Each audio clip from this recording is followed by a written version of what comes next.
All right. Well, VSG 191. Looks like 191. we are live. We had a few technical difficulties that, of course, Brandon Cruz is 100% his fault. 100%. I think it's And corporate sabotage. I tell you, because he's not here, so he drops a bomb and leaves. yeah, and he screwed up the whole session. We have to create these sessions every week, and he screwed up the whole session. So it took us a little bit longer to get in. So apologize to folks. Hopefully the registration link didn't tell you that it was at 7 p.m. Mountain Time or 8 p.m. Central or whatever time zone you live in, 6 p.m. Pacific. Hopefully the time was accurate in the registration link or the registration confirmation, I should say. But whatever. The dude screwed us up and he's not here. So there's that. Corey, any spring football yet, sir? Yeah, I've had a couple little scrimmages, but no games. I got a game next weekend up. I got a nice close home game up here in Boulder, Colorado. So no complaints about that one. That's right. The damn Pac-12 still is working those. Yeah, That's the weirdest thing. It doesn't want to die. So, but no, that'll be our last official assignment to fulfill our duties in the soon to be dead Pac-12. So, Yeah. But I mean, it should be if it was anything like last year, it should be a lot of people up there. It should be fun. So, what about you guys? I was in Orlando, Florida over the weekend. I worked the UCF spring game. Oh, very cool. Yeah. Well, that's a good draw. Orlando in the spring. I wasn't exactly on vacation. I was just going, working, and coming back. I was there less than 24 hours. Well, I mean, you could have gone to other locations, and so Orlando's not that bad of a spot.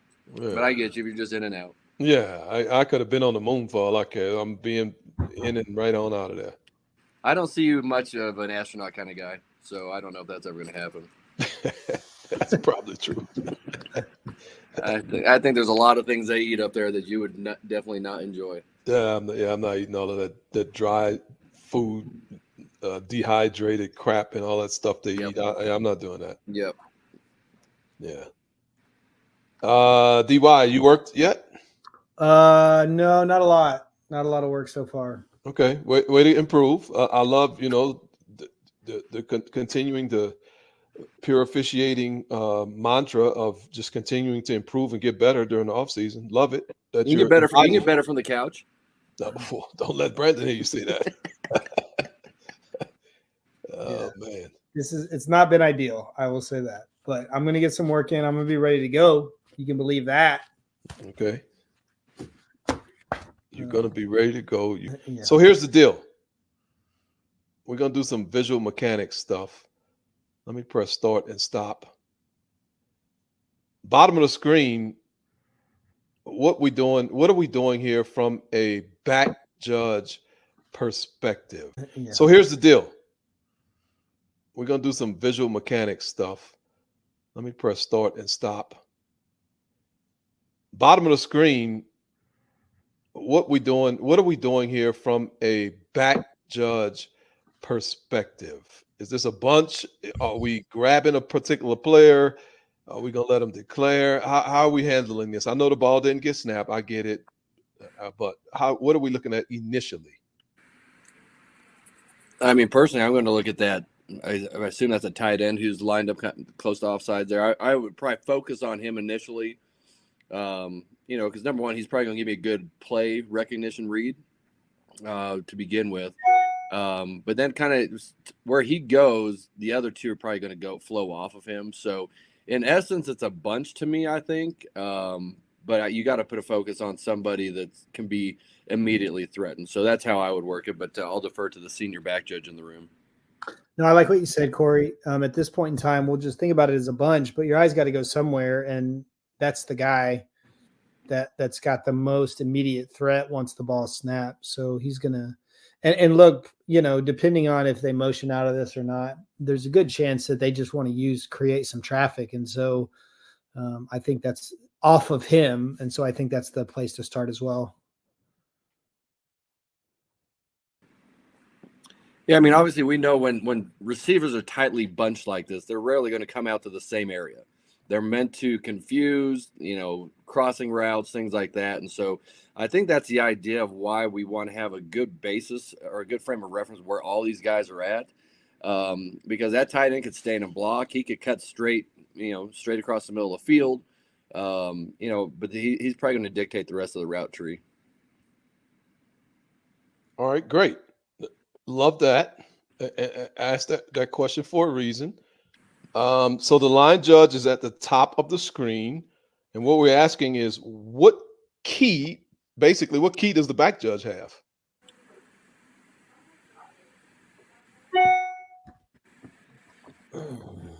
And we already know what we were thinking pre-snap. So now we're post-snap. The ball's gotten snapped. Obviously, that's what post means. Now what? Who's the back judge's key, basically? Wonder if I don't like any of the answers. Well, we had Jeremy Derringer do a write-in vote a couple weeks ago. Oh, that's right. Yeah, maybe we can do write-in votes if we don't like any of those answers. It's always interesting to hear how certain officials deal with that motion man. So it's going to be interesting to hear. I know what comes out of this, because I don't think there's really any standard response. I mean, it's really, you could ask 10 dudes or 10 officials and you're going to get 10. You could get 10 different answers. Right. You're really good. Right. And that's really, and folks who've been with us a long time know this and understand this. Half the time when we ask questions, there's no like one answer. We're just trying to just get an idea of what people are thinking, just to prompt discussion. And that just helps us think about just different concepts and how we would approach it and hear what other people say.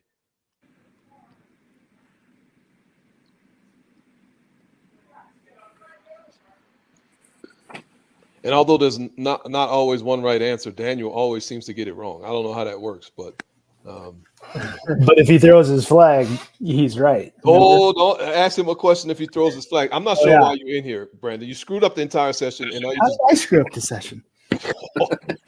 We'll have a meeting after this. That would be a first. What's up with this tight end, flex tight end or whatever? Good Lord. That's what Corey said. You like encroachment there? You want to get him for encroachment? Bang him? Is that what it's called? It is. That would be a first. No, that wouldn't be a first. I've been in a game when we've called something like that. Yeah, I remember that. I remember that too. Actually, I've been in a game when we called something like that too. It didn't go well. It didn't go well for me either. No, it didn't. Oh, I'm sitting here I'm shocked that Brandon would screw up the session and then just roll in here I have late. no idea what that means. Okay. I don't know what that means. What's screwed up about it? It seems fine to me. Yeah, okay. All right, let's close the poll here. So 50% of us say, let's look at area number 2. That's the back judge's key, not area. We're talking specific players, obviously. So number 2 would be the back judge's key, which is player number 7, it looks like. 40% of us say number 4 will be the back judge's key, which is the tight end releasing. And then 10% of us say number 1, which I think he started out as the number 1 receiver. I would hope that the back judge wouldn't be keying on number 1. But Corey, DY, what y'all think? Well, I mean, I think, the whole snapshot of the snap thing, we would be on number 2, but the fact that he's deep in the backfield, I don't actually mind the number 1 answer, to be honest with you, because Really? I was kind of thinking that, because that's where my key, who's in the backfield, is kind of, the balance in the formation does shift. Yeah. So we do have to recognize that and shift our vision from our right to the left. And 2's not going to do anything but trip and fall down, which we don't need to watch. But I wouldn't mind seeing how number 1 engages with this defensive back. Does he come out and block him to clear a spot for 2? How does number 2 come off of that? Whatever number 1 does. I mean, I don't hate the number 1 answer at all, to be honest with you. Cool. Daniel, sir? Where's the do we know where the line judge is in this formation? If you read the poll question and if you listen to what I explained, the line judge is at the top of the screen. Okay, thanks. You're welcome. Just to be clear, I didn't do either of those things. Certainly not the latter. Don't know that I've ever done that. You'll be so much better off, I swear, in life and in your football officiating career. But So this is interesting. I agree with everything Corey said. And here's the deal. We have to get over to that side because we talk about this all the time. This is like really pretty fundamental, foundational process. It's a snapshot, right? Where the wide receivers once the ball is snapped. And effectively what we have is a 2x2 formation. And so a part of me, and I'll, speak out of the side of my mouth because why not? I think it's almost interesting, Corey, and this is a little bit crazy. It's very tempting for me to want to stay with number 4 because he's threatened right here at the snap. And there's just so much space at the top of the formation between the guy I'm ultimately like, I don't even know who's supposed to cover him. If I had to predict here, he's going to flare out into the flat and that corner's in the cover 2, and he's going to stay with him and let the other guy go by him as that safety at the 40-yard line is going to take number 1. But at this point in time, like I can feel just a little bit of temptation to stay with 4 and just feel what's going to happen over there. Here's why that's really dangerous and scary, because if the number 2 to the top of the formation, A7, gets threatened, we've got a long way to go visually to get over there to be prepared to officiate it. And so as much as I want to do that, as much as I want to say, ooh, 4, look at that. That's immediate engagement. That's where I started. Nothing in the world for me to do with number 2. I just think it's a little bit of a bad precedent, even though it may feel cool here. So I like what Corey said, getting over to the top of the formation and really just kind of having wide vision. Certainly what we don't want to do is be locked into number 2 receiver. This may be one of those instances where, Corey, I'm not watching a wide receiver key at all. Yep. I'm looking straight through the backfield, through that center guard combination, and waiting to see what kind of play I'm going to officiate. Yep. 100% agree with that. Cool. Yeah, this is just weird that so pre-snap we're thinking let him declare. Then the dude goes in motion. We end up with a 2x2. Back judge is supposed to have the number 2 receiver on a line judge side of the field, which this ends up being, but nobody's on him. So it's like, what am I supposed to do?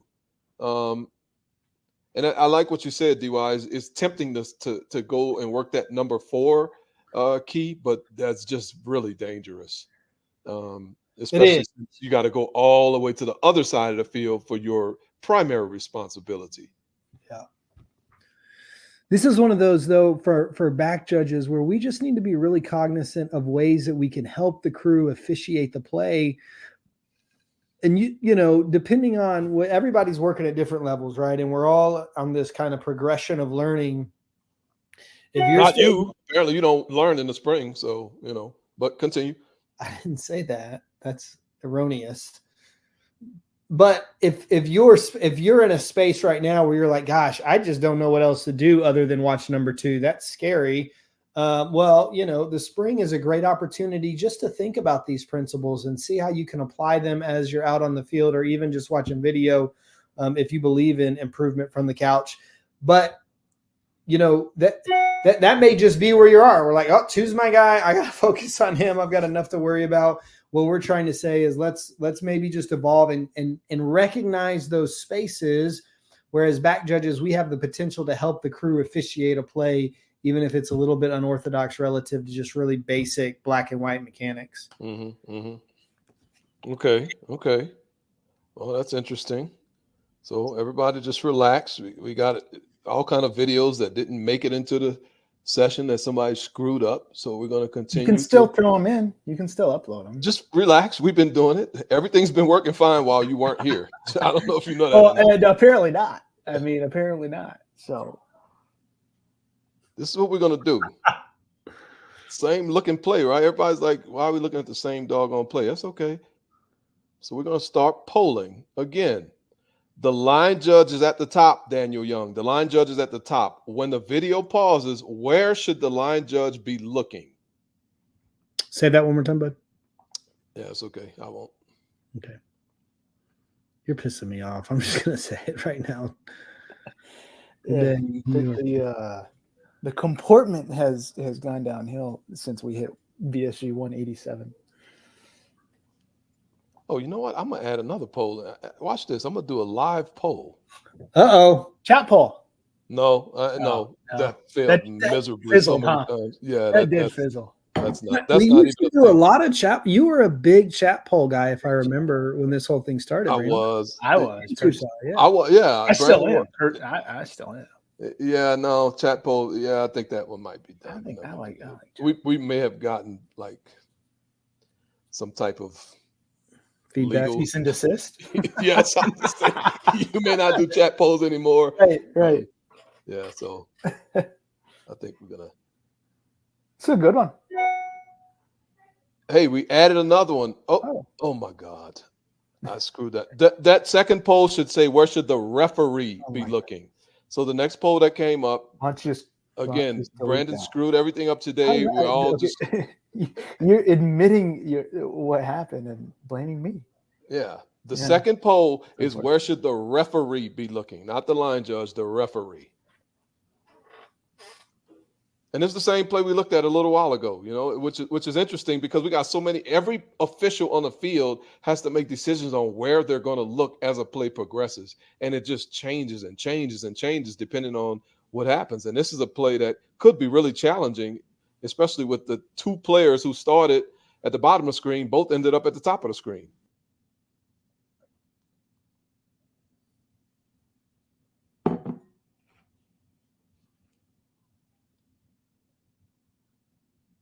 Oh, this is interesting. You're thinking everybody knows which one to put referee in? You're assuming that everybody's listening to you. No, I don't care who listens to me, to be Okay. perfectly honest. Just No. yeah.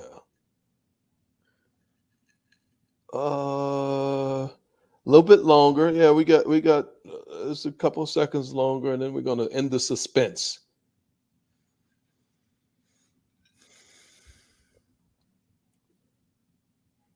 So we didn't put a number on the quarterback who has the ball in his hand, but Brandon Cruz believes all line of scrimmage officials, all they do is watch the ball. That's what Oh, he come believes. on. Or tackles when they're not supposed to. Exactly. No, I don't believe that. I know that. Okay, let's close the line judge poll, and let's close the second line judge poll, which is actually the referee. For me, they both say the same thing, so I was I'm confused. aware. Yeah. Oh, I'm okay. aware. Just making sure the quality control department knew that. Okay, so here we go. The one at the top is actually the second. It should be the referee poll. Okay. Is this the definition of bombing? Yeah, Go you ahead, started us sorry. off poorly, and I'm climbing out the hole. 64% of us say the referee should be looking at area number 3. 36% of us say the referee should be looking at area number 2. Yeah. And then from a line of scrimmage perspective, 85% of us say the line of scrimmage official should be looking at area number 2. And then 8% of us say area number 1. 8% of us say look at the tackle, and Brandon must have voted for that one. You know what's interesting on this particular play? The person who is in area number 1 is actually the line judge's initial key. And we always sit here and hop on the line judges and the line of scrimmage officials say, we need your help in the passing game. You need to make sure you watch your initial key and this, that, the other. How do we choose to go? Why do 85% of us say go to number 2? I think that's interesting. Brandon Cruz, you have any answer to that? I have no answer to that. Do you like that? I thought to look at number 2? Oh, you waffling. I'm on the fence. I like it when I get to look at it multiple times. Yeah. I think I like it. I think I do too, but I'm not sure I like that I like it. Well, who's threatening the receiver in area number 1? I see that, but if that's a jam to the head, you know, or something like that. And I mean, do we? Okay, let me ask you this. Let's get into this a little bit. Why not? We're here. Oh, that's Do we know that the split end is unthreatened? Do we know that from the line of scrimmage position? the dude who ran, and he's at the 34-yard line. Obviously, my question implies: do we know the field judge is rightfully going to switch? And I don't even know if that's even really a switch since he was never. But I mean, do we know the field judge is going to be there? That's my question. Yeah, I don't know. That's what I'm thinking. Like, Right? how will we know that the field judge isn't going to look at area number 1 and the back judge look at the dude who's running up, or the field judge looks at the dude who's running past? I don't know. I know a couple people who have worked deep wing at a relatively high level. I mean, close your ears. I don't want to pay you too many compliments. Although I do feel like you're in need of some compliments right now. You're struggling. What conversations do we have between these two officials that, because this is stuff, I love to cover this stuff in pregame, but let's be real. We rarely get into this level in our pregames. So it's on our officials. It's on our line of scrimmage and deeps to get into this stuff, man. And I don't know if we really do a great job of this, but we're here. So let's do it now. Yeah.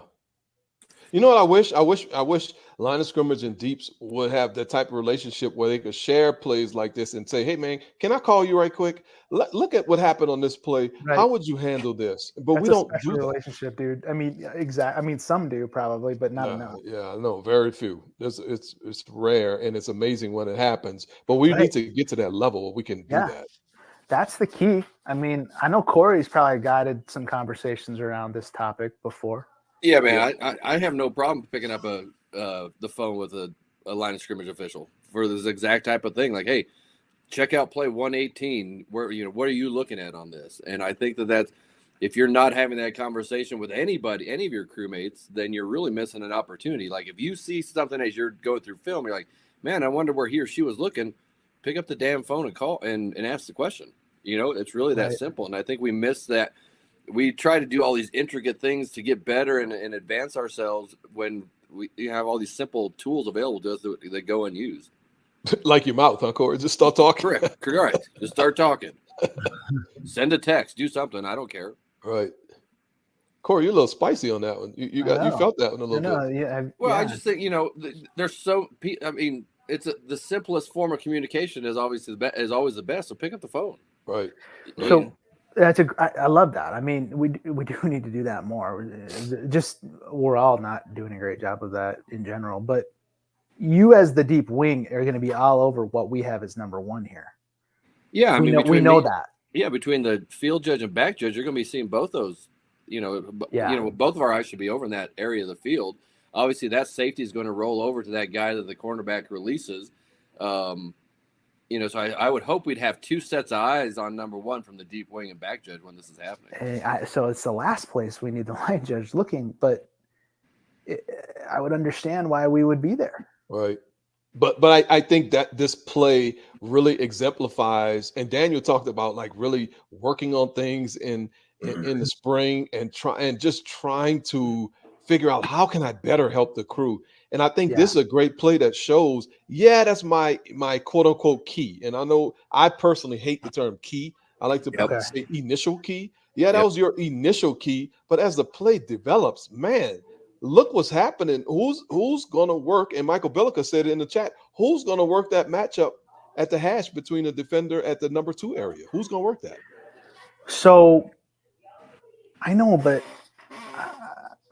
we watched this now 50 million times, and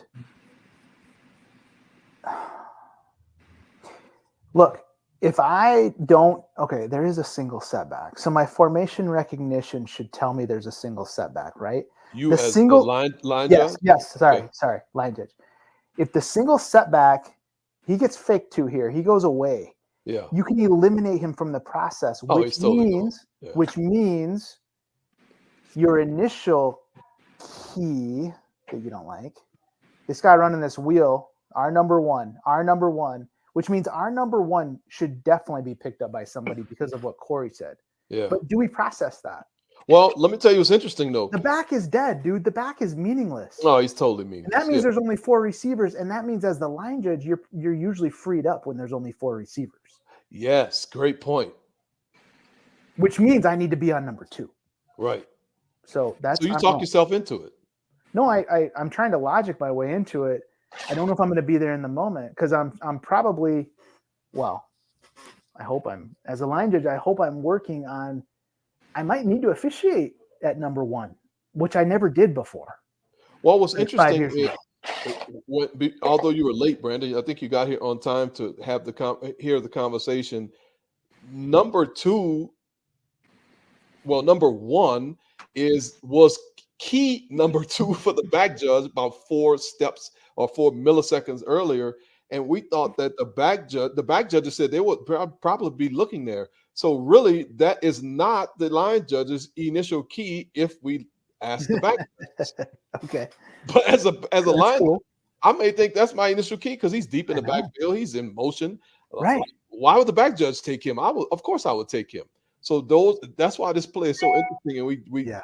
I think we do need to have some conversation on our cruise. It's really good. Yeah, initial key, and who's going to watch what, when, and where, and how.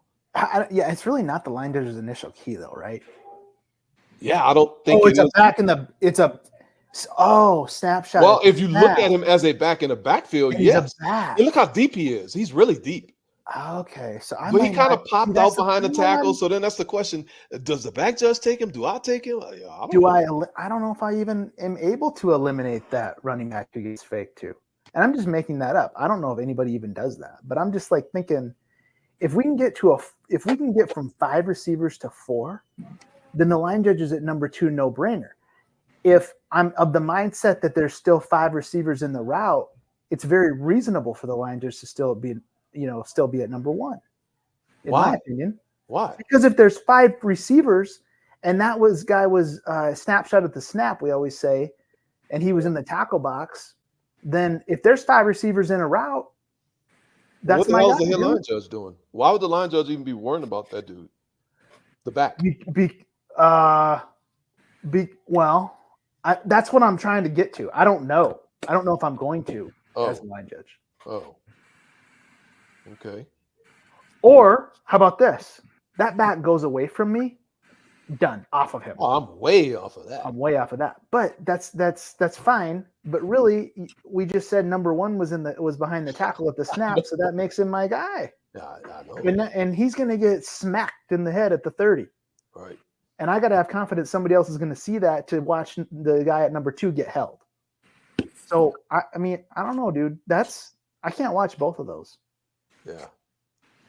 Okay. We didn't solve anything. Yeah. I don't think I helped. What about the referee? Should the referee work the 2. blocking action, or No. should the referee work at area number 2? There's such a great seal at 3. I know. Yeah, all I'm looking at is the back of that guy. That maybe is even a double team potentially here coming up. So I just have no reason to watch that. The tackle and the guard are both in excellent position, and there's zero color barrier being broken from a blocking perspective. Now I might watch that next, but as of now, which I think is what the polls asked us, Well, that's kind of how it works. What are you looking Yeah. at when the play stops? That's I kind don't. of how it works, Brandon. This guy flashing across my face, I can help there. I can help and see if he gets held or his face mask pulled or he blocks low and whatever the rules are. But we can. Well, not only that, Brandon, when you recognize the right side of the line doing such a great job and sealing everything up, the quarterback, you also notice it out your peripheral vision. The quarterback is starting to roll your way. Oh, yeah. Well, we got to get our eyes downfield to see what's coming toward Yeah. the quarterback, right? From a RPS perspective. Yep. And that's Yep. going to automatically bring us to area number 2. Okay. All right.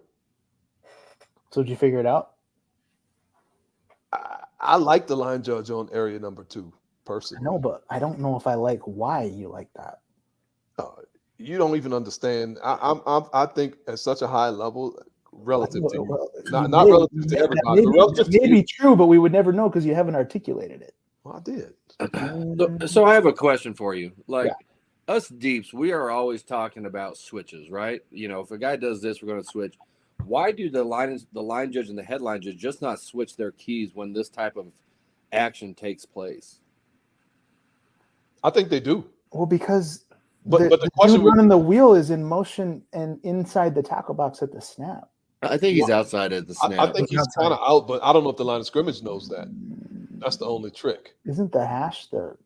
I mean, his right foot plants in the ball. I mean, I got it, but That's what. And that was the whole point of asking what is the back judge looking at first, and then yeah. play running, and say what is the line judge looking at, because I'm with you, Brandon. The line judge may say, "Man, that dude was still in the backfield," and then the back judge says, "Oh no, he was out the backfield, out the tackle box, so I'm gonna take him." And then the line judge says, "Oh no, I need to take him." Now both of them are looking at area number one, and it's like, whoa. Okay. No, I love. I mean, I love what we're trying to do. I think one of the I principles. want to talk in realistic terms, though, too. You know, I mean, we're really being kind of video heroes here. Well, Sorry. we want to have a foundational principle for how we're going to operate these. And when we have this motion, this full speed motion out to twins or trips, could be either one. One of the things that we talk about with short wings is if it's close, put him out because he's going into route, right? Like okay. See, now that's logic. Yeah, so that's the purpose of his motion. If he's running full speed like that, where versus he like kind of squares up to the line of scrimmage and shuffles, his intentions could be different. But when he's running full speed like that, let's just put him out because he's going to go into a route. And then now look, and I mean there's degrees here, but we're talking about if it's close, if he's behind the center, behind the guard, clearly between the guard and the tackle, maybe that's different. But in a case like this where we're trying to decide if he's outside the tackle or not, I would say let's put him out.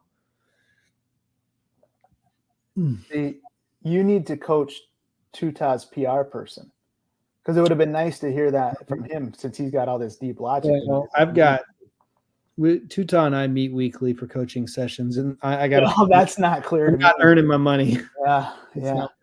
Okay, so in essence, I love this. In essence, what you're saying is regardless of where this snapshot at the snap stuff is ridiculous, and I've always actually thought that.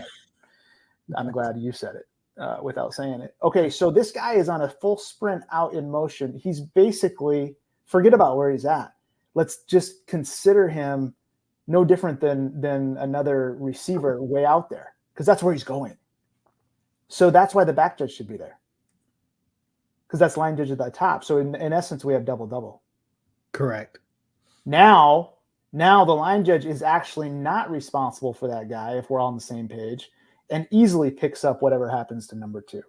Yeah. Tuta, you taking notes?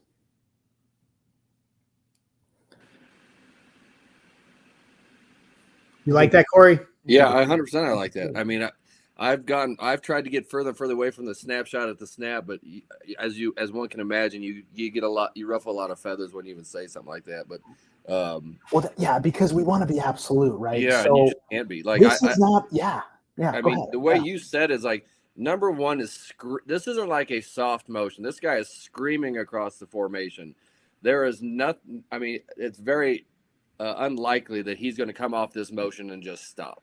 He's looking to get downfield more than likely. I mean, this screams wheel route from the beginning. I mean, it's not your typical wheel route, but has the same effect. Mm-hmm. So if we can read that and we can read the motion and how it's intended versus just a snapshot of the snap, I think we're better off. Yeah. So I love this. I'm working this here. Then I'm saying, quit being so absolute about all these isms that we've had in the past, right? The snapshot at the snap. Well, that doesn't help us on this play. That's what you guys just taught me. Like that doesn't help us on this play, right? So this is effectively double. So let's work double mechanics. I don't care where this guy is at the snap. And that's the most important part is the formation recognition. It's not where is each guy, each player, standing. It's what is our formation now? I love that.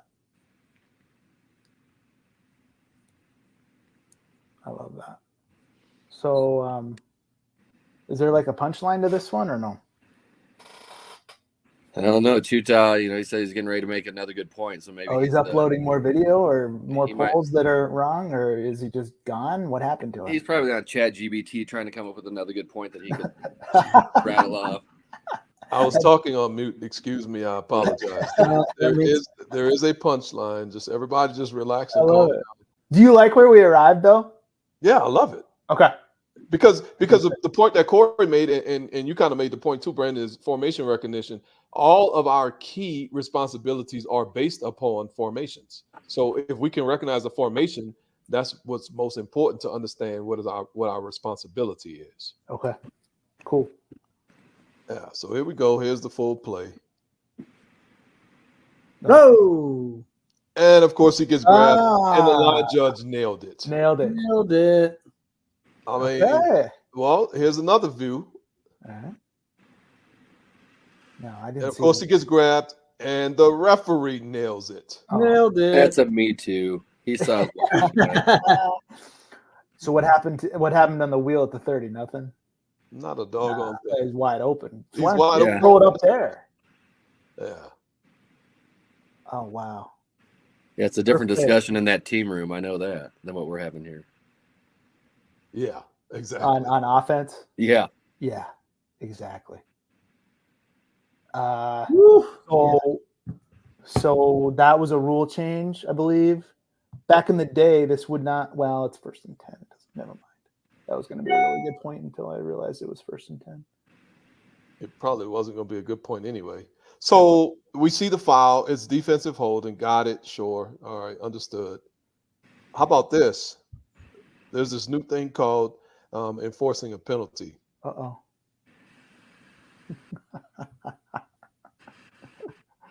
I got a little feedback on this, by the way, this week. Yeah, you got a lot of feedback. No, not from you. Was it No, good? I want to hear. Was it good feedback? All feedback can be good feedback. All Yeah. feedback was good, but here's what was said. I'll let you be the.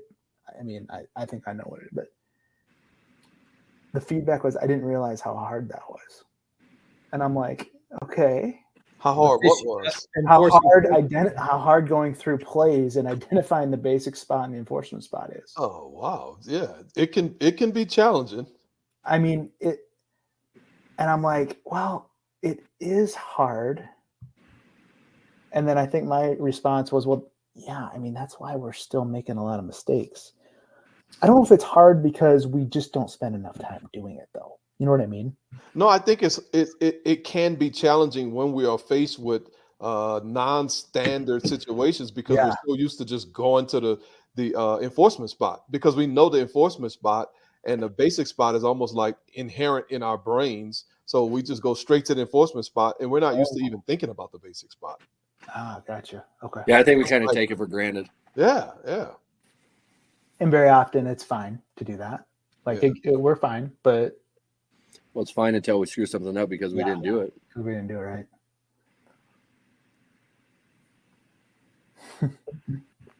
It was good feedback.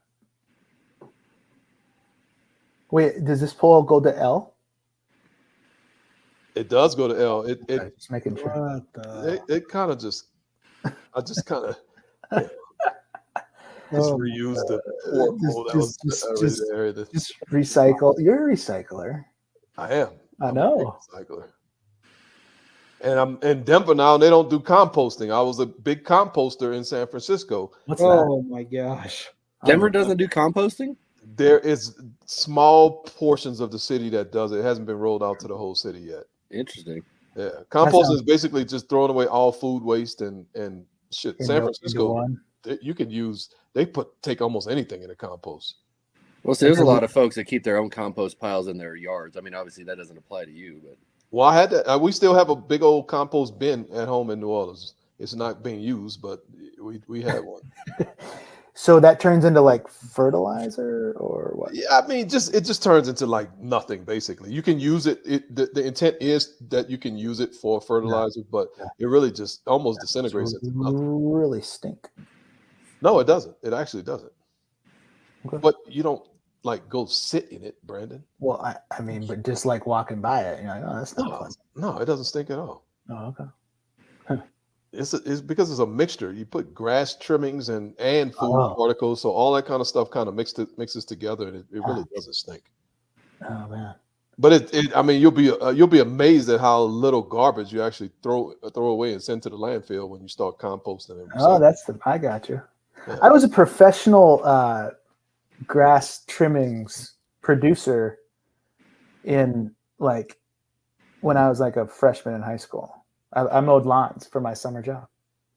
That's interesting. You and everybody else.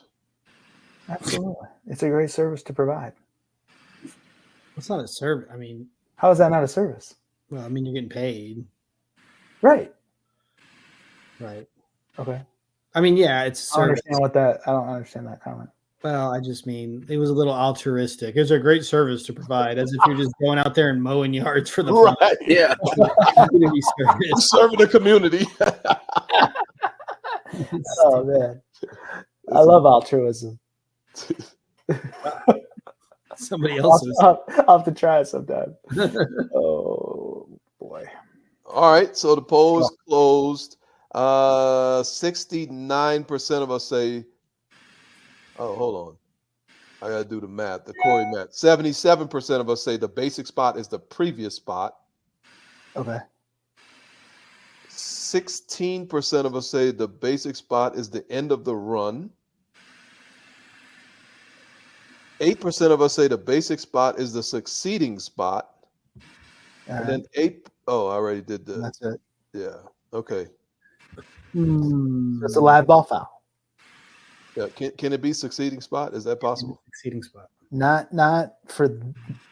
I think we talked about that last week. Like Yes. non-player fouls or Treated as a- UNS. No, not even UNS anymore. Live treated as dead. Those are the only succeeding spot live ball fouls that. I'm sorry. Those are the only live ball fouls that can become succeeding spot as the basic spot. So this is not So we're that. not doing that. This No, we're not that's doing not this. Correct. Okay, what about end of the run being the basic spot? That's enticing, right? It You want is.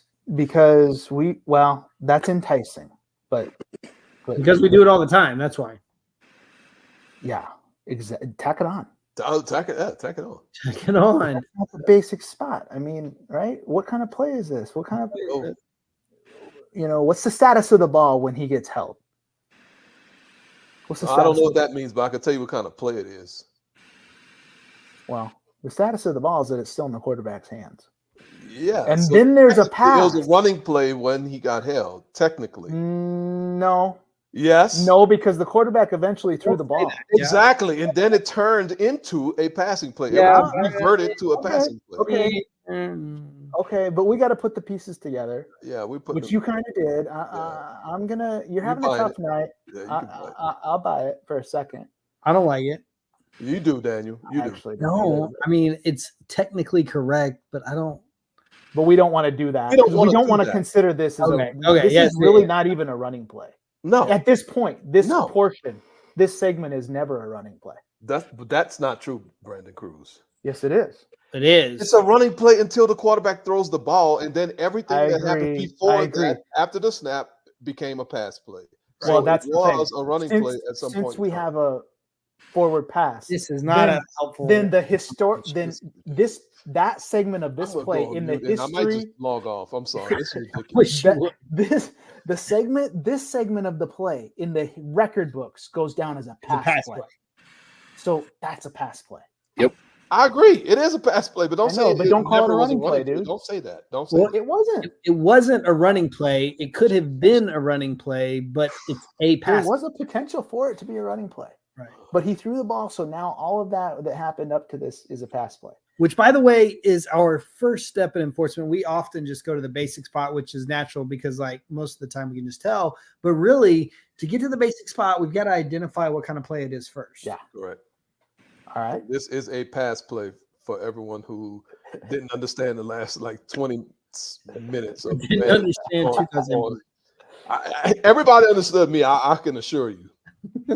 A dude running around with a ball, you can't tell me that's a pass play. You just can't. You can't say Once it that never dude was a throws pass play. the legal Well, forward I mean, pass, it you is. can because what's the definition of a pass play? So Right. that would be helpful. So that's where we go. Right. And you said it. Pass it. play is Previous spot. Passes thrown, Good. and Previous all the spot. action. Yeah, okay. All right. Basic spot, previous spot on a pass play. Basic So spot is the previous spot. 77% of us, congratulations, you are able to move on to the next stage of this Penalty did I enforcement. get the penalty enforcement right contest. Good, good. So now what? And 23% of you go home, sorry. Oh, well, you don't have to go home. Maybe- No. Hang out. Yeah, please stay. Actually, it's gonna be okay. All right, so then well, how do we know how to enforce it then? We know the basic spot, that's Yep. easy. All right, pass play, got it. Previous spot, cool. Great. Now how am I supposed to enforce this? Just go to the basic spot? 3-1 it. So the foul is by the team not Not in in possession of the possession. ball. So what does that mean? We're going to the basic spot. Just go to basics. Just that simple. It really is. It is enticing to tack this on It is, isn't it? because that's what we always say. We just tack it on, but nope. And it's funny because what is this? Like a 3-yard game? Yeah. It's like a none yard, it's like nothing kind of game. Yeah. So we really So- have to, it's really easy to say, just add it on to the end of the run. Hit them where it hurts them the worst. Right. Haven't you heard that? Yeah. Not always correct, dude. No. And so The team not in possession. it's a team not in Behind possession. or So beyond. we're enforcing from the basic We're spot. going to the basic spot. Period. Yeah.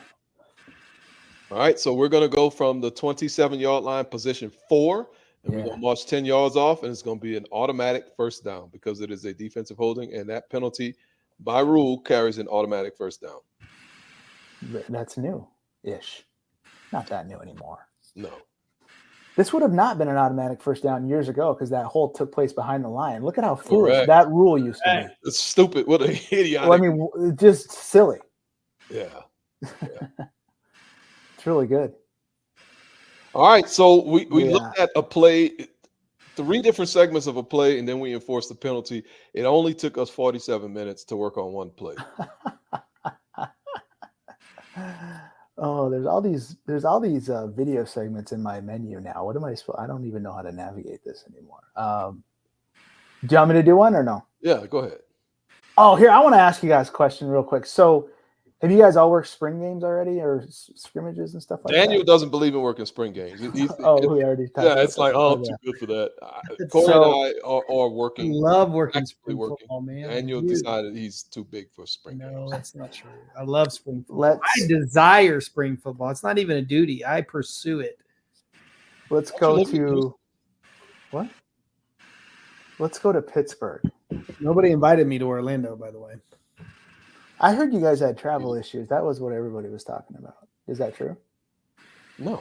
Oh, I don't know why people were talking about that then. Anyways, here's what I want to talk about. So the end zone view behind the offense is going to Yes. be very interesting. Very There's also a shot that looks right over the side judge's shoulder, which doesn't provide anything. And then the high sideline shot, I think we see a little bit of something. Man, that end zone view behind the offense. So, Did the video department do this rewinding? oh, the video department was on point. Okay, I want to talk about this a little bit differently. I think this is a strong call for offensive pass interference in the category of creating separation. Oh, somebody threw the flag? And I'll just no. Well, I think that okay. Well, let me just say, if the flag was thrown, I think this would be a strong call for that. Do I have any agreement on that? Yes. Absolutely. Yes. Okay. And it's interesting because some of those angles you just see nothing. You see nothing, but we see a lot from the. Okay, good. And I don't think the side judge could see it. Look at that angle that's right through his back, and either maybe the video just doesn't catch it, or in fact he couldn't see it. So then do we want the back judge to see it? Nope. Timeout. Okay. I know my card got revoked, but I don't care. I'm gonna speak on this anyway. Okay. So as a deep wing, it behooves us, especially on long pass plays, to do our work early. Physical work, meaning using our feet. Yep. It I like that. really behooves us to do our work early. And wanna one of work the early. tricks that we can figure out is when these receivers take this outside release and really put their head down and start digging. 9 times out of 10, they're going to be running. So when they start doing that, we need to start doing that and then start motoring down as the impact becomes imminent.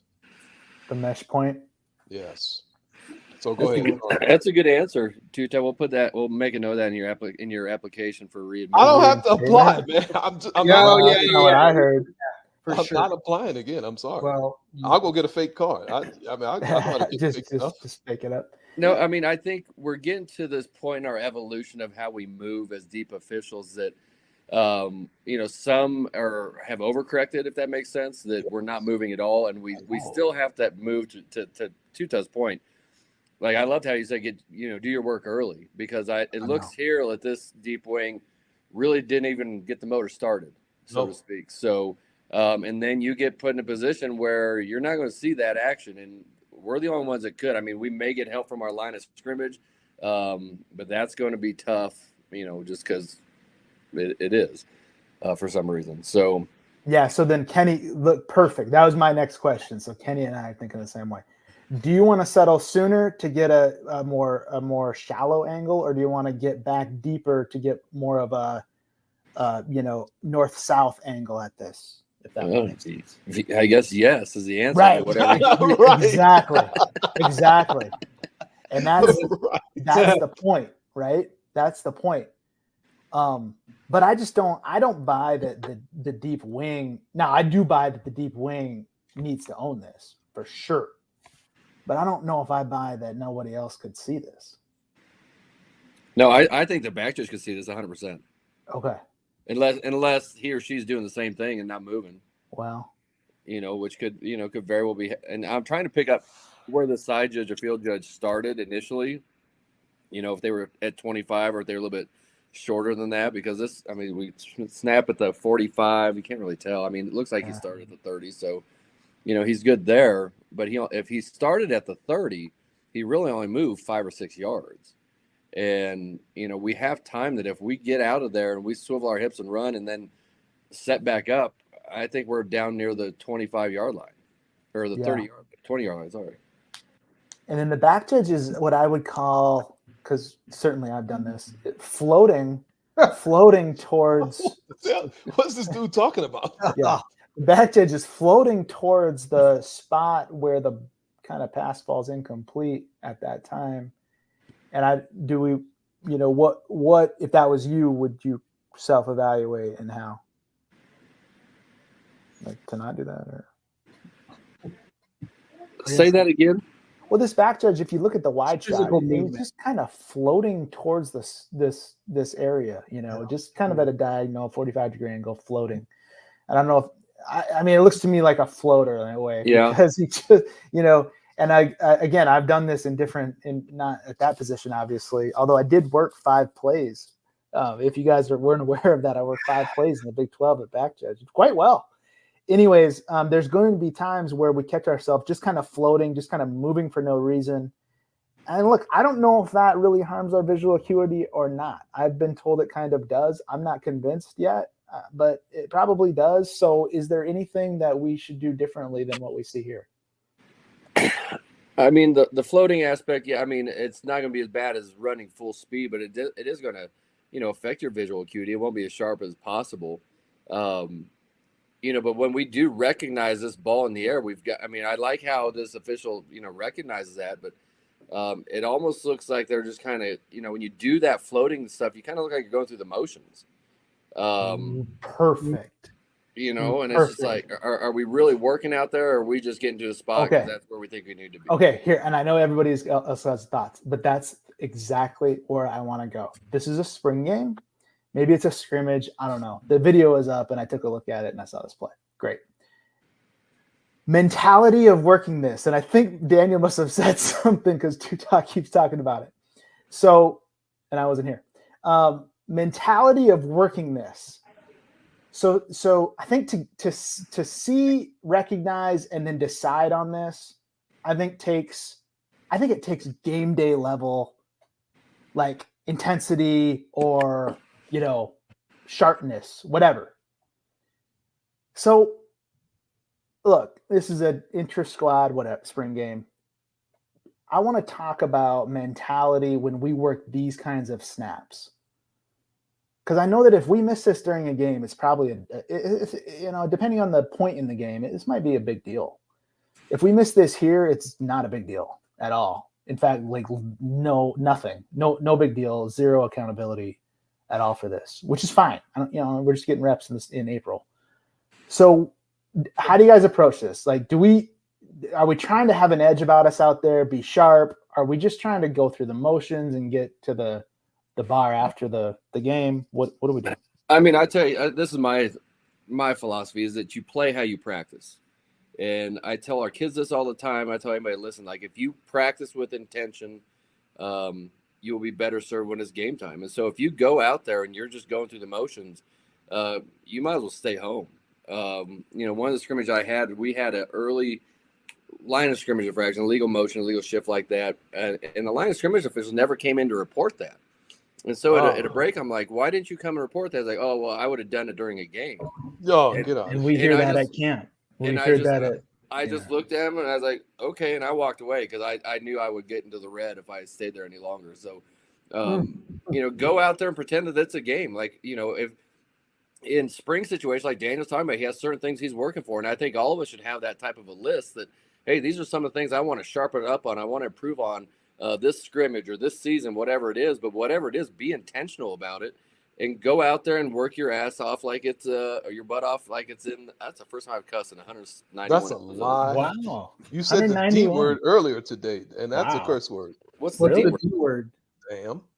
That's not a curse word. You can say that on TV, man. Anyway. You say it to your grandmother? Yeah. Damn right I would. You got a little passionate there though, Mr. Well, yeah, I don't like it's great to hear that are kind of that just go out there and that don't take advantage of the opportunity right to work and to hone their craft. And then that may be the same person that's that's disappointed that they're not getting their opportunity or whatever. It's like, well, you have an opportunity out here and you're not taking advantage of it. So thanks for letting me borrow the soapbox. Well, here's the deal, though, Corey, and it's understandable how people could have this a poor mentality. We got 98 coaches on the field. Yeah, we got for us at UCF, we had NIL people who bid on like these deals. Some dude from some fan came kick the field goal. Some fan was calling a play. So they got all this other stuff around, and it's really easy to just fall into that trap and say, "Well, this is just for fun." But I think during the times outside of the live ball action, sure, we can be a little more relaxed than we would be on game day. Right. Because game day is different. But when those 7 seconds start, I fully agree with what you're saying. We better be working on something and seeing something. Now, are we going to throw every single flag? No. For me, I had like 3 situations where I was like, you know what? I might call that in the game, but this is a spring game. And I went straight and talked to the player and say, hey, man, you need to be careful with your hands on that. You need to be, such and such and such. Because, do want to be respectful, of course, of the teams as well. They don't need us out there just interrupting their spring game, which is just a moneymaker. Well, that depends on the coach, though, too. Like, some coaches, they want you calling it like a game because that's a learning opportunity for them. And if we don't put a flag on, they may not think that, hey, that action was legal. Right. And there's nothing we need to talk about in our film review.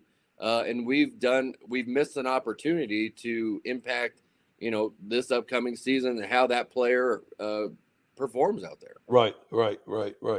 Yeah. That's a good point. There are a lot of distractions. It is easy to fall asleep in when they go through, all right, let's run the same play 8 times in a row. It's 3rd and 1 from the 42-yard line. Right. I get it. It's easy to fall asleep. And, but how is that any different from a game where it's 62-10 at the beginning of the 4th quarter? Right. Exactly. Oh, that's a good point. That's a good point. So that's a great time to say, okay, if I can get focused now, maybe in the fall when I have that 62-10 game, I'll know what it's like, and I'll be able to refocus myself. Mm-hmm. Mm-hmm. It's awesome. Look, I do think this is challenging in the moment. We've looked at it a bunch. We just didn't end up in the perfect position, and it happens, right? This could easily happen. There's no issues here with anybody personally. This isn't what we're talking about. I thought this was a great opportunity that, if because we all have these opportunities coming at us like within a couple weeks probably. And I know that we've all, hopefully, we've got some work on the field in the spring as well. Well, we need to take advantage of the work, man. We need to take advantage of the work. So I just wanted to hear from you guys. Love what you guys said. That's perfect. That's exactly where I wanted to take this. Besides, talking about just the blocking and tackling of this play. Nicely done. Let's do this.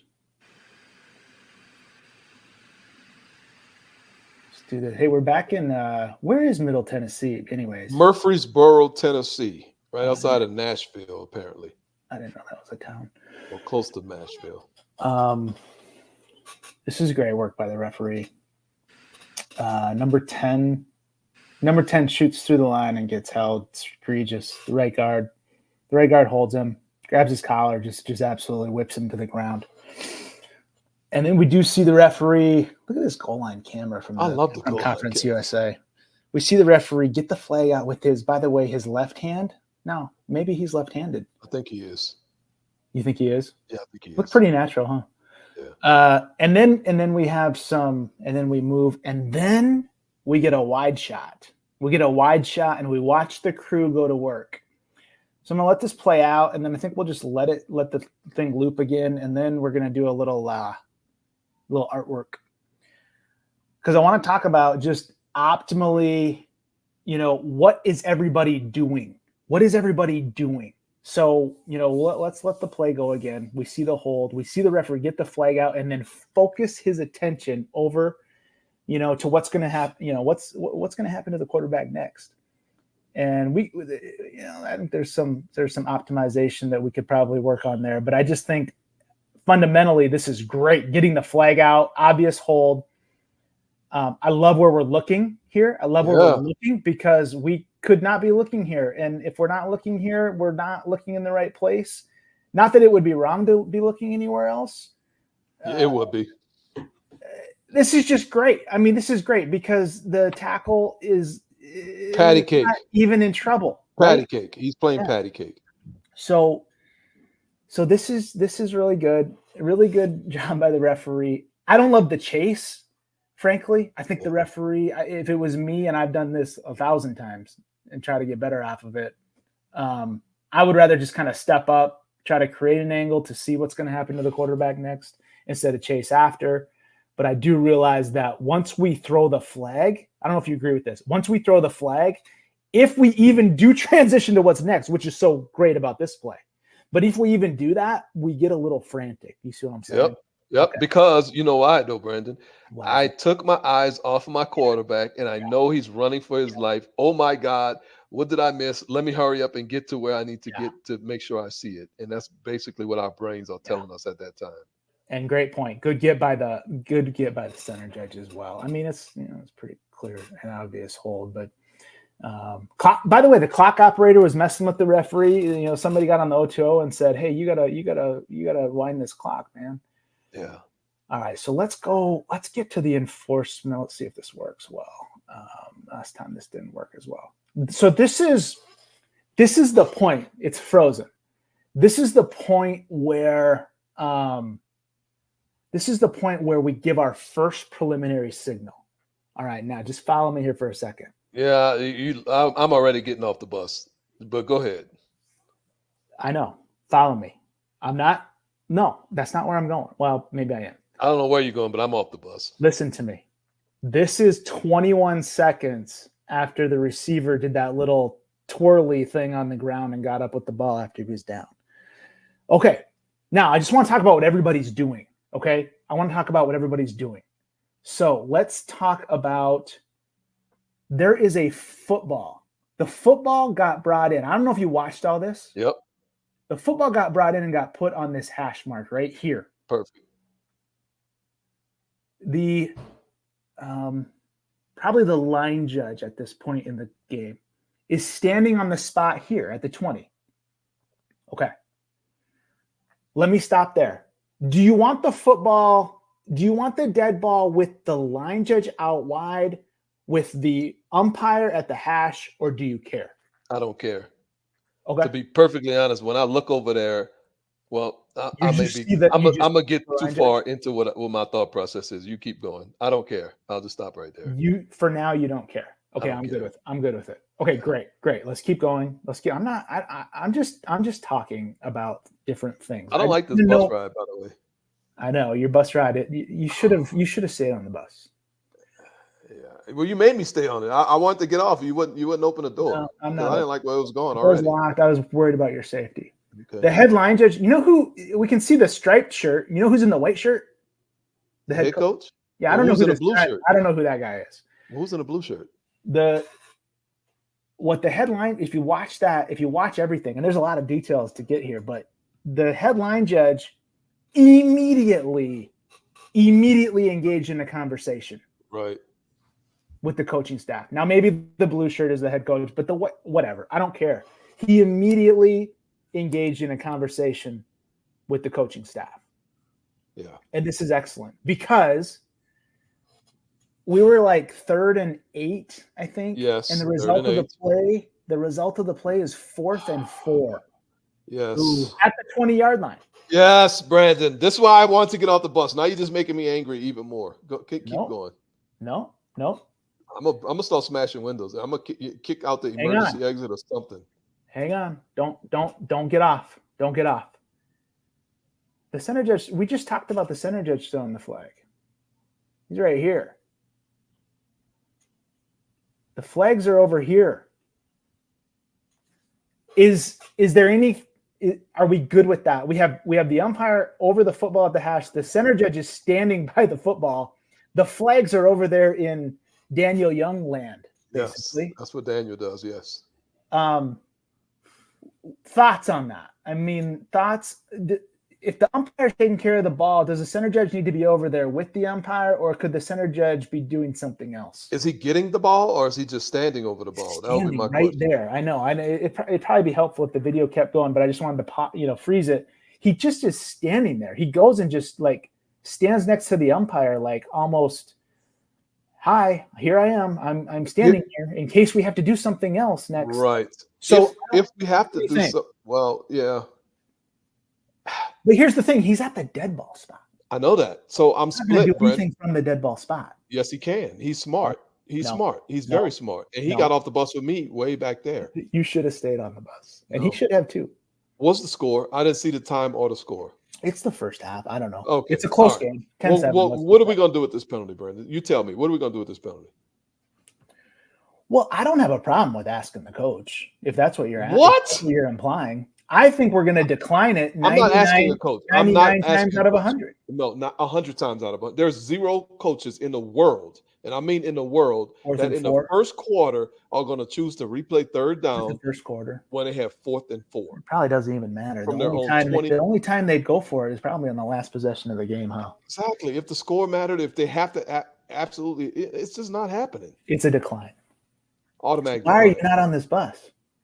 That's why, because I'm like, you're going into all these histrionics about whatever. Oh, this is so great. Look what everyone's doing. This person is automatically engaged. We wouldn't be doing any of that. We just Okay. decline. My Here's the microphone is on in 5 seconds. As soon as I That's- know that the center judge had the same thing, I like it. holding like number, it. whatever, penalty decline, 4th down. Boom. That's We're- what I we're- want. we're Okay. done. I don't like. I guess I making me don't angry. like. I I swear don't you're like making the me center. I don't like the center judge right here Why? because all these flags are back here. I Who would have. cares? Because I would have preferred. I would have preferred if we actually already had made the announcement Yes. here, Definitely. Ben, and now point your arrow because we're. by those flags. That's when the announcement's going to be made. Well, no, because we found the quarterback like over here. Yeah, now I'm gonna go run right to that center judge, and you got to hold it on such and such. I'm Yep, not even okay, running cool. to him. Not even running to him, man. Why do you got to run to him? To make You sure got, he has. you got me a and hold. him I mean, in the the only thing you need to know if anybody else has something. yeah, he you has know a flag. You know what he's got. So here's the thing, though. I want a preliminary signal, even though I'm the referee and the camera's going on me. I'm going to do a preliminary signal to the center judge. Oh, that's interesting. If I'm the center judge, I sure better be doing a preliminary signal to the referee. So That's if I interesting. give my preliminary holding, and I point to the offense, he's going to know we have the same thing. Ah, I'm going to do the same I thing. think I like that. I'm going to do the same thing as the referee. That puts us all on the same page. It buys us a little time in case, let's say, some back judge has something downfield that's probably meaningless or wrong. But anyways, we do need to know that. Sorry. And in the absence of that, we can just spin, announce, decline. But now these flags are like way over here, and we're standing with two people over the football at the dead ball spot. Yeah. So just something to think about. I still love our headline judge, what we're doing down here at the bottom of the screen. That's like Daniel Young at the replay monitor. Useless. That's what that is. Oh, come on. It looks You got to go pretty. tell the coach that, look, they're the beneficiary of this decline. They made the stop. You got to go tell them, hey, you're declining this penalty, right? Okay. By the time he got over there, I would already announced it. We're done. I know, but you still got to tell him. I want to tell him. You, just so you know, you do, like, you decline the penalty. You decline the penalty. It's 4th and 4. Yeah. All right. So here's the thing. I love how we work this play. Okay. But we gave our preliminary signal 21 seconds after the end of the play. Right. And it just took a while. Yeah. And I don't think it's the end of the world.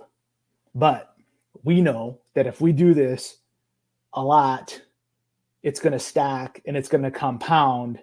And that's the kind of compounding interest you don't want, right? Because all that's going to compound and stack against us the longer we take on these relatively easy ones. So that's kind of where I wanted to go with this.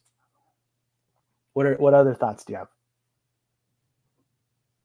I got off the bus about. Why are you not back on the bus? I got so angry, man. I don't know. I didn't like this bus ride. This is a good bus ride.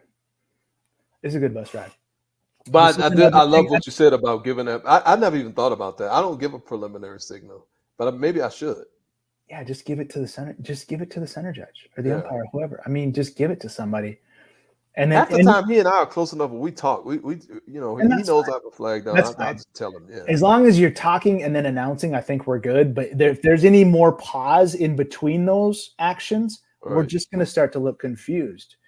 And a couple elements of confused look stacks into a really not so great perception of our, credibility. Yeah. Hey, how'd you get all these different colors, multicolored arrows, Brandon? Which the arrows are I don't really like them, but they're too big. It's not a great cap is too big. Do they call that UX, user experience? I don't know what that is, but you read stuff on like social media and then you just make it up and then you just try to use I try to use it. This is all wrong. It's just like, are you sure? Are you sure? Okay, no. So I want to recap positives. I love that we're holding the spot. I actually don't love the footballs right there. It works on this play. We're going to decline it. So maybe that's what we thought, and it works good for this play. Everybody's working what should have been worked by everyone other than everybody's like we declined it. This is obvious. Here's my thing. I think the umpire should get the football. This is just what I think, because this is what I do.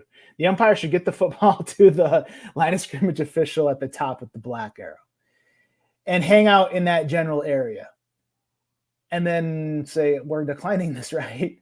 As the referee's doing that, then get the football, make sure the referee has all his reference points, because we do have the black. The black is the dead ball spot, right? Mm-hmm. The orange way back here is the flags. Peach. And we know, or whatever.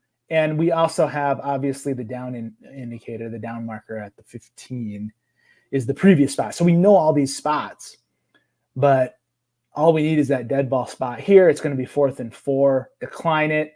Now I think the umpire should be taking the ball, spotting it at the proper spot.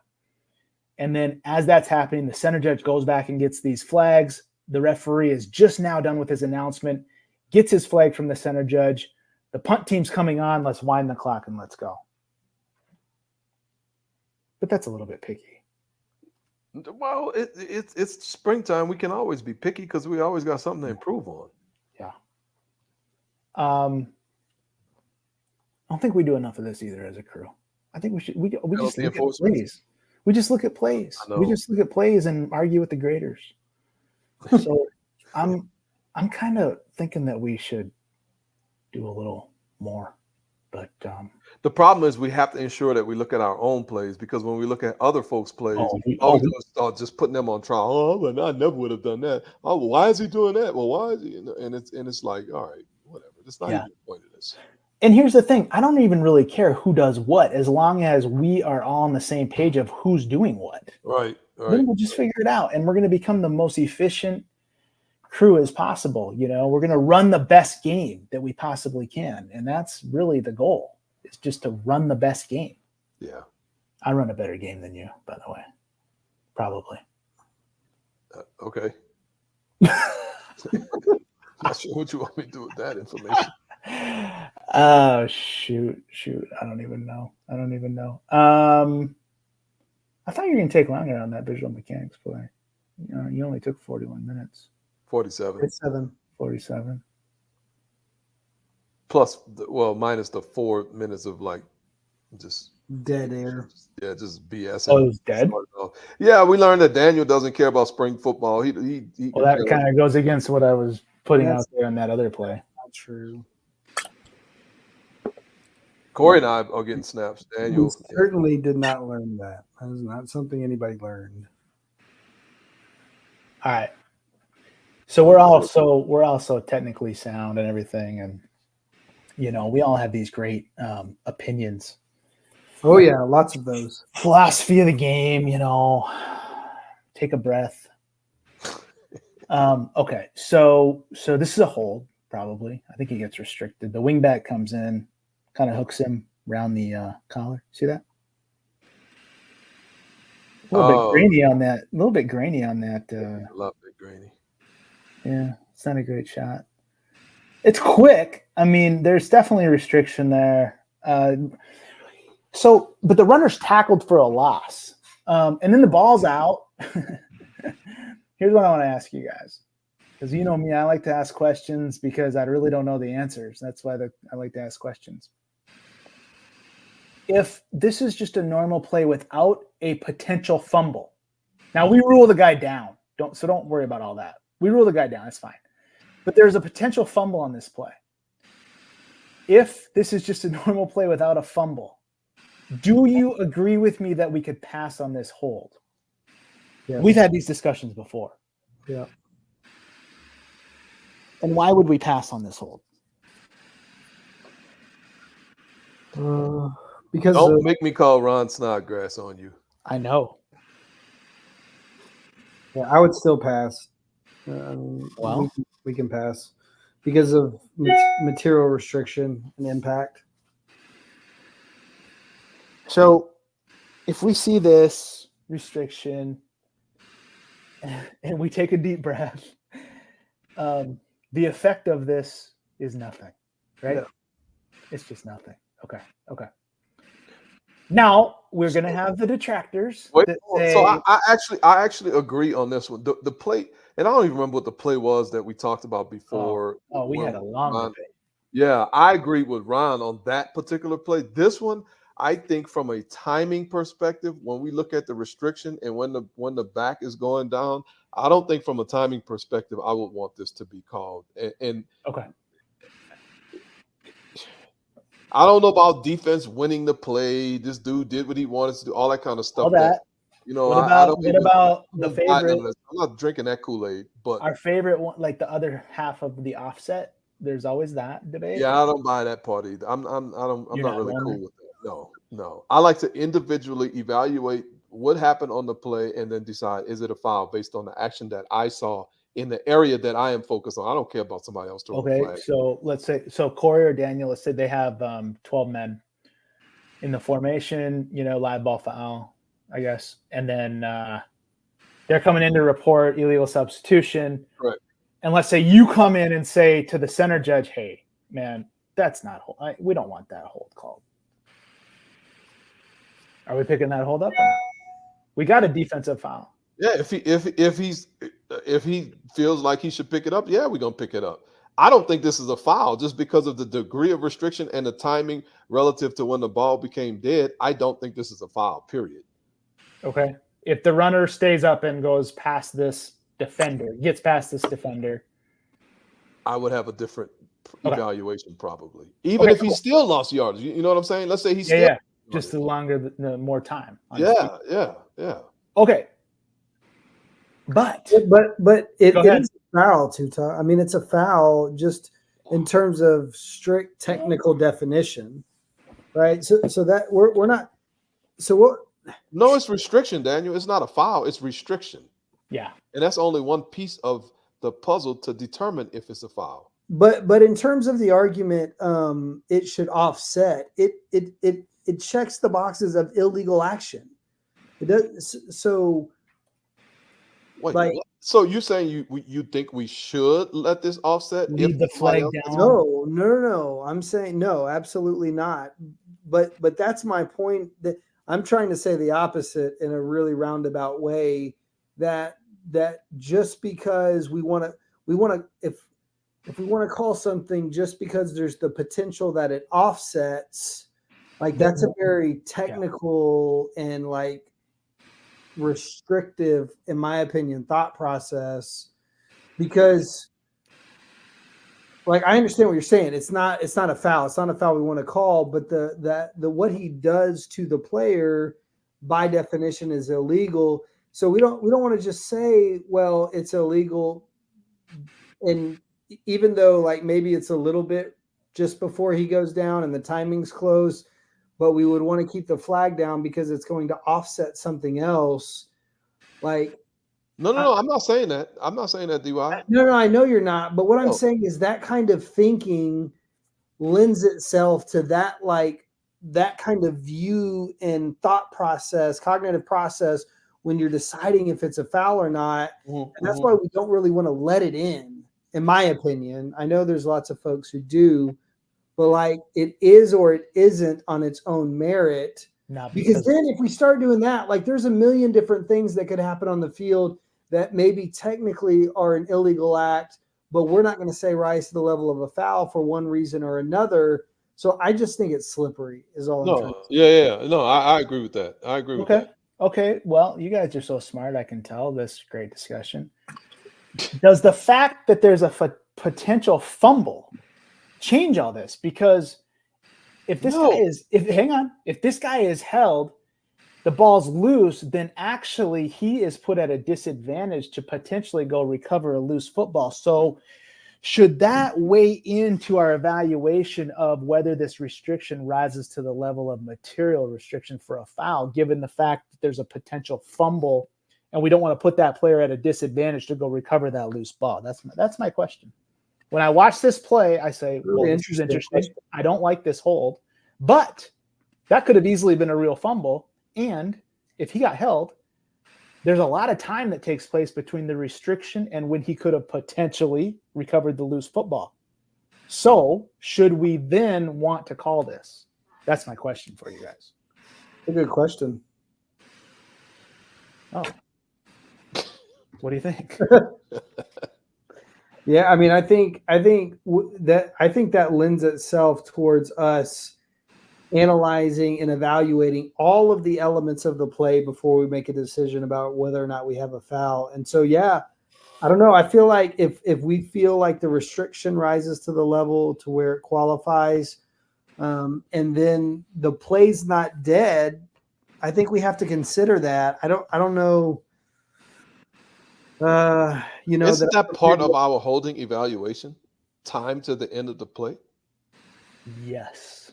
Yep. But it's a little different in this instance if the fact that could be a fumble, that's what prolongs the play. I mean, to me, that's just I don't know if I've actually thought about that. So now your hold, while you were just trying to block for your teammate, well, your teammate fumbled, and now your hold potentially put that defender at a disadvantage unfairly for recovering that ball. Yeah. Point.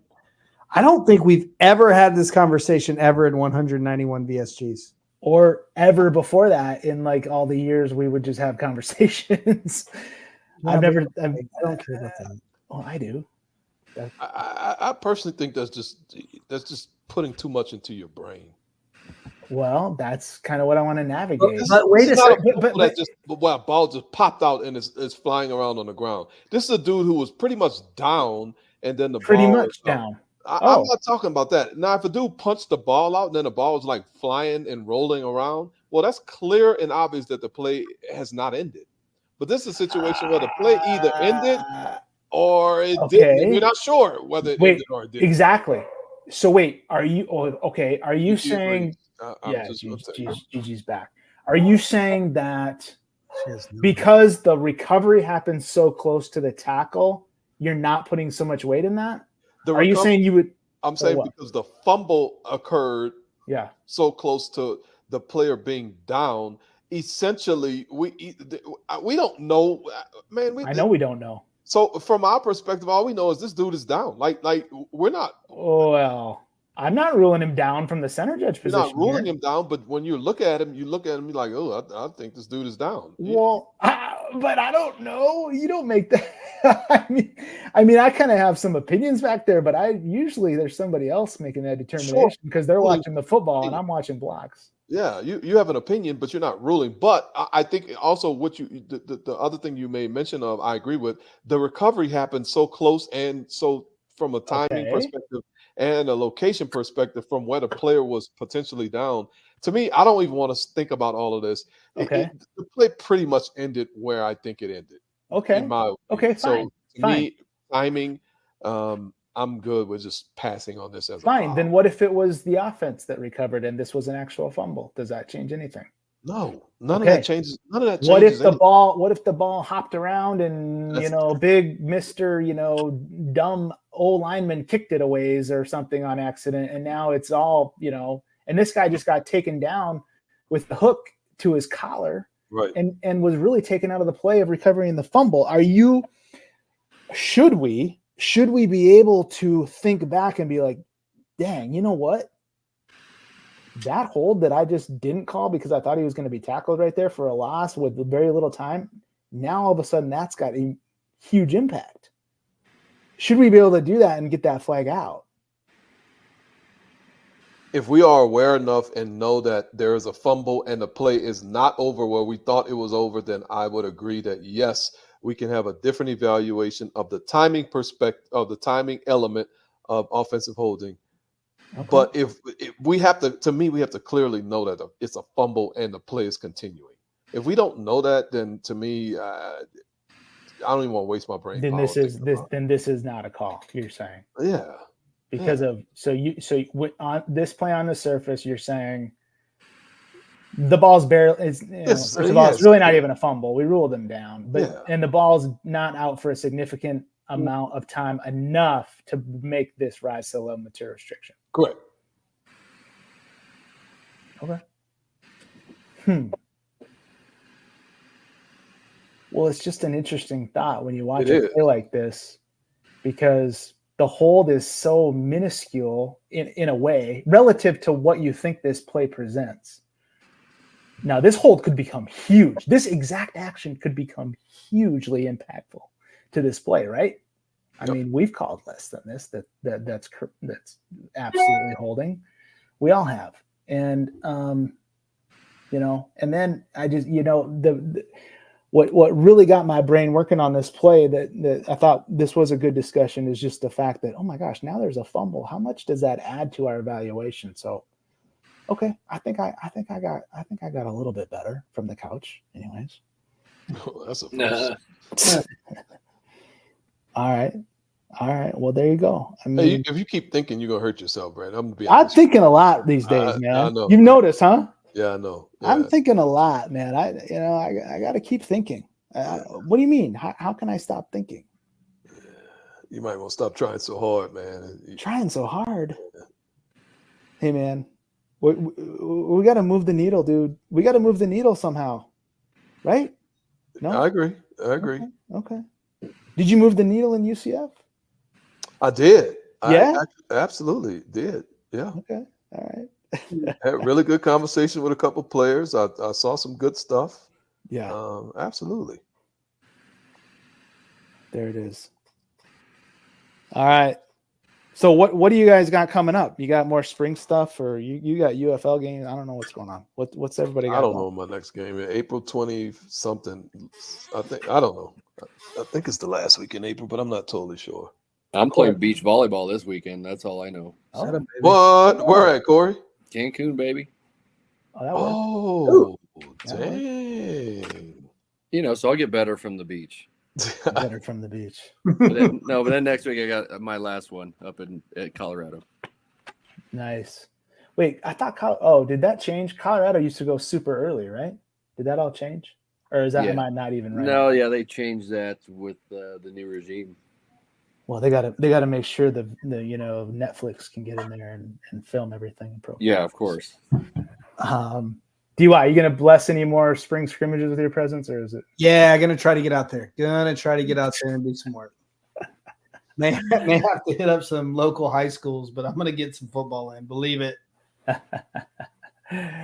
Billick is going to Yale. I mean, that's pretty cool. That'd be fun. That's pretty cool. The Dang. Yale Bowl. I love it. I love it. All right. Well, don't miss those chances. Don't miss those opportunities, man. It's good stuff. Hey, how about this one? You never know who's watching. You like that one too, Tom? You never know. You like that one? That's his favorite. But that's honestly true, though, to be perfectly honest. Is it? Yes, because there is a referee who works in, I'm not going to say what conference, Okay. major college football. I just happened to be at a scrimmage one time, and he was at the scrimmage. I'm like, who is that dude? I didn't even know him. And I was like, who is that dude? And then we started working together for quite some time. We ended up working in high school together. We worked his way up into college. And I would say that I didn't do anything for him. Well, I did make a mention to someone for him when he was going to a camp. But I think just we don't know when you say who's watching, that makes it sound like it's a supervisor out there, but it could be another official who has some kind of ability to help you out, ability to, work together with you so that, y'all can both improve. You really don't know who's out there, and then come out there looking like just some slack off. I promise you, nobody's going to want to work with you. So even though I don't necessarily like that one, it does have some merits to it. There you go. That's some wisdom right there. I love it. All right, thanks, guys. Good job getting the thing started, too, Todd. That was Yeah. It was a struggle, but it got there. Later. Later, guys. See you guys.